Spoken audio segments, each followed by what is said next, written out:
Welcome to the Cryptosphere. This is Cryptogenic coming at you. Today is Wednesday, January 26th at 1:38 p.m. here in Northern California. Yes, I'm back from Houston, Texas. Didn't get a video out yesterday because I was traveling for most of the day. Got home late at night. So I'm back in the office this morning. Just been working. I'm going to miraculously knock this video out and go pick my daughter up from school. Got to be there in 30 minutes, so got to make this quick. Got to make this stick. I'm taking a look at this Bitcoin chart. I'm calling this video Tales from the Crypto because we are in a pullback. This is a downtrend for Bitcoin. As I said in my last video, we are below the 50-week moving average. We're testing the 100-week moving average. And historically, when we break beneath the 50, we also break beneath the 100. My question today is, given a few external factors, will the 100 moving average hold this time around? And I want to say that it's possible that it does hold this time around. And looking at a couple of things. One, this is MicroStrategy, which is Michael Saylor's company. And this is a letter that they wrote on September 15th, 2021 to the Financial Accounting Standards Board. And they're basically asking, a gentleman that I sat next to on the plane last night shared this with me. He's an attorney. And basically they were asking for their cash position or their financial position to be considered differently, being that they have such a large Bitcoin holding. But this is the important part of the letter to me. Look at this. Look at this second paragraph here. MicroStrategy Incorporated began purchasing Bitcoin in August 2020, and in September 2020, our board of directors adopted a Treasury Reserve policy setting Bitcoin as our primary Treasury Reserve asset, blah, blah, blah. We currently hold a total of approximately 114,042 Bitcoin. Okay? So Michael Saylor's company, MicroStrategy, holds 114,000 Bitcoin, acquired at an aggregate cost of approximately $3.2 billion, which is a cost basis of about $28,000 a Bitcoin. Okay? So this company, this is institutional money coming into Bitcoin, is holding 114,000 Bitcoin at a cost basis of $28,000. Now, call me crazy, but it seems to me that they have an interest in seeing to it that Bitcoin does not break beneath their cost basis.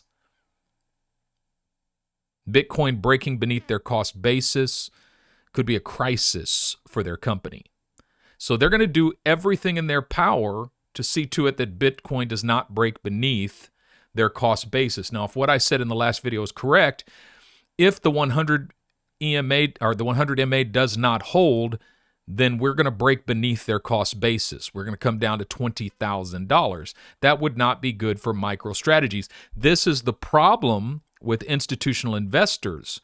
They're not just like retail investors like you and me who could hold through a pullback. You're talking about something that could affect the valuation of their company. You're talking about a type of situation that could cause their board of directors to dismiss their CEO, change their policy, and start dumping their Bitcoin, which would be a ripple effect across the market, right? So they're going to do everything in their power to see to it that Bitcoin does not break beneath their cost basis. Now, this is, when did this come out? I think this is it's today. No, January 25th. This is yesterday. All right. MicroStrategy Inc. plans to continue investing in Bitcoin despite recent declines in the value of the cryptocurrency asset and a call by U.S. securities regulators to revise its disclosures on future filings. Our strategy with Bitcoin has been to buy and hold. So to the extent we have excess cash flows or we find other ways to raise money, meaning borrow money, we continue to put it into Bitcoin. Okay? So what this is saying is MicroStrategy is attempting to prevent Bitcoin from breaking beneath its cost basis by buying it, buying more. And literally, they will borrow money to buy more, okay? Now, added to that, we all know that Tesla is also holding, they bought $1.5 billion of Bitcoin, and their cost basis was around 32,000, I believe.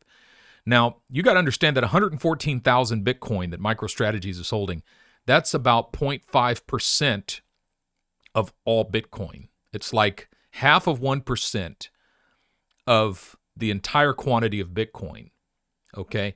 That does not sound like much, but that actually is a lot. And so number one, if they were to dump, we could see Bitcoin not only crash beneath the 100 and come down to the 200, but maybe even head down and touch the 300-day or 300-week moving average.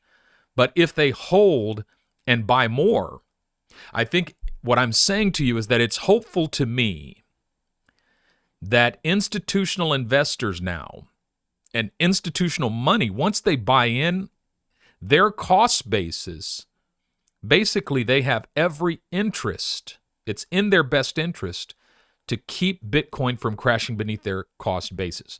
Now, does that mean that we certainly will not crash between $28,000? No, but it gives me a little bit of confidence that at least we know that Tesla and MicroStrategies are going to do what they can to see to it that it does not. All right, looking at XRP, I put the same moving averages up. We're beneath the 50. The white is the 50. The blue is the 100. The yellow is the 200. And the red is the 300-week moving averages. We're strongly beneath the 50. Right now, we are testing the 100. And the 200 is actually down here at about 48 cents. So right now, the 100 is holding. We're wicking beneath the 100, but we're closing above it, 2 candles so far.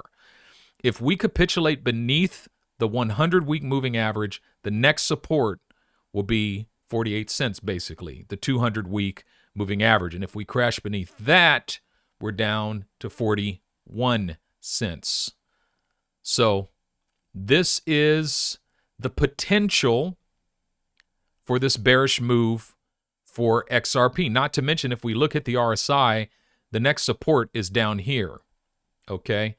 So there's actually plenty of room for the RSI to go down before we can not guarantee, but anticipate with any type of certitude a bounce for XRP. So if we come down here and we bounce on this line, we can pretty much rest assured that that should be the bottom. I mean, that's the historic bottom for the RSI for XRP. So we are watching it. Bitcoin Cash. The 100 and 200 week EMAs have converged here. What I didn't realize is that this is actually bearish. The 200 was above both the 50 and the 100.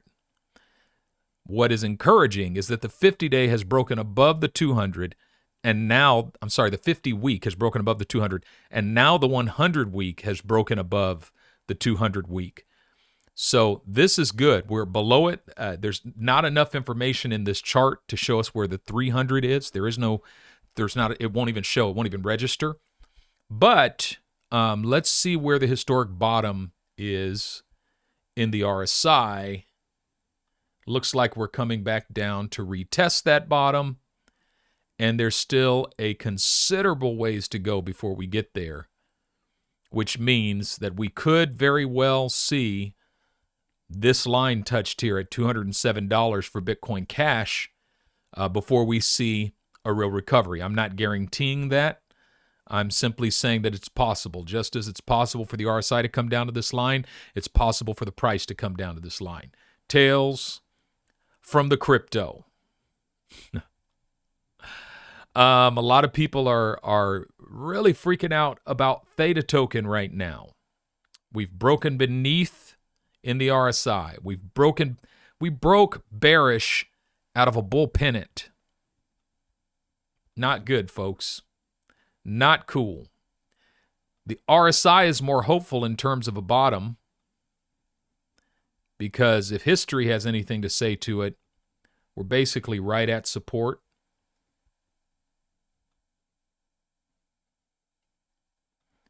And looks like we're bouncing there.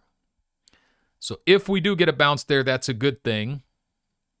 But we could still come down and touch this 200-week EMA at $1.97, somewhere around there. So that is a distinct possibility, folks. Interesting, interesting, interesting. Now, I want to say something to you. A lot of people get upset with me because I say it's a gift. Like when the market pulls back like this, it's a gift. It's a gift. It's a gift. It's a gift. A lot of people get upset with me about that. Here's what I want to say. You will shorten. So first of all, I believe that cryptocurrency investments in the cryptocurrency market, I say this not as a financial advisor, or I don't say this to be financial advice, simply as an observation that investment in the cryptocurrency space accelerates your investment goals, your family goals, your financial goals, but only if you have the patience to make your way through pullbacks like this. If you're going to get all bent out of shape about a pullback like this is not the market for you, brother, sister. You need to find another market. Put your money in US dollars and put it in your savings account and let it lose 3% a year for you. At least it's not going to spike. I mean, it's not going to drop 70%. Or invest it in, the S&P and make 10% a year or something like that, or 8% a year. You need a safer version of investment for you.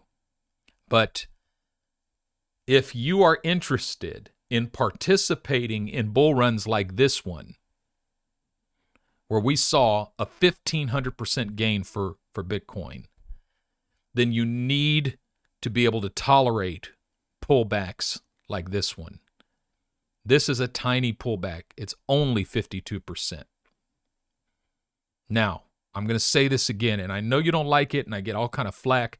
And the further the pullback goes, the more negative comments I get, and even trolls, which is kind of cool, honestly. It's a gift. It's a gift. I mean, I was tempted to stop saying it because I get so much. It's not a gift. It's not a gift if it's not a gift if you blah blah blah. No, it's not a gift right now. Think about it. If you bought Bitcoin here at 13,000, you wouldn't be saying it was a gift here at 3,000. But in hindsight, at 36,000, it was a gift because you got to buy it there and you got to buy it there and you got to buy it all the way down there. And so, well, what if you don't have any dry powder? Well, it's still a gift. Even if you bought it here and you just held it, it's still a gift because even if you bought it at this tip, you're still up, 163%. So it's no skin off your back at the end of the day. And if you don't believe that, if you don't believe the market's going to recover, then may I say to you, then the crypto market is not for you. You need to invest your money someplace else or just hold on to it. Because, what can I say, folks? This is Tales from the Crypto. I used to freak out about this junk, man. I used to get all bent out of shape. I remember I told you about my friend Crypto John. He's the guy who got me into Bitcoin, and I bought it in 2017. It was $4,200, August of 2017. I'll never forget. I bought, I think, 3 Bitcoin at $4,200. And the next day, it was $3,200 because China had banned Bitcoin again. And I called John and almost cussed him out. I was so angry. And he's like, dude, what's wrong? I'm like, you didn't see? He's like, see what? I'm like, Bitcoin is down 25%. He goes, oh, yeah, okay, so? I'm like, what do you mean so? You told me. He goes, no, well, hold on a second. I didn't tell you to invest in it. I told you about it. You decided to. But we always look for somebody to blame, don't we? That's just human nature, right? So I say all this to say, I'm still bullish on this market, folks. I'm still bullish on this market, but I have to deal with the fact, right? I'm not going to ignore the fact that we are in a downtrend, okay? This is a downtrend, and we don't know where the bottom of it is. It's not like this downtrend over here. The 50-week EMA, a 50-week moving average did not hold. We're beneath it. And so we got to just wait this out and see how far it goes, how long it takes. But I must confess, I'm excited about a $2.70 THETA token. I'm excited about a $286 Bitcoin Cash. I'm excited about the prospect of a 48-cent XRP. And there's others I'm excited about as well. And I believe this pullback's going to take a month, 2 months, 3 months maybe to play itself out. And I'm just going to accumulate all that I can during that time. And every time I accumulate something, I'm just going to rub my hands together and with excitement and anticipation that when this market does turn around, and by the way, I'm not guaranteeing it will, because I'm not a financial advisor, and this is not financial advice, and I'm neither telling you to buy nor not to buy, nor to hold nor not to hold. You make your own adult decision and use your own adult brain. I'm just making observations here, folks. Just telling you what I see. And with that, I got to go get my daughter.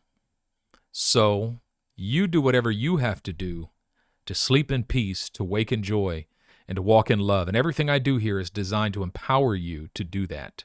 I don't believe you should lose sleep over the crypto space. If you're losing sleep, you probably invested too much. Or this just isn't the market for you. Or you just need to mature a little bit and grow. And, learn a little bit more about where this market goes and what this market does. But I'm anticipating great things, folks. Between now and August, when the market turns around, I'm anticipating great things. I'm anticipating great things. It's not over. Just a setback. But every setback is a setup if you got your mind right. So with that being said, this is Cryptogenic with these tales from the crypto, signing out.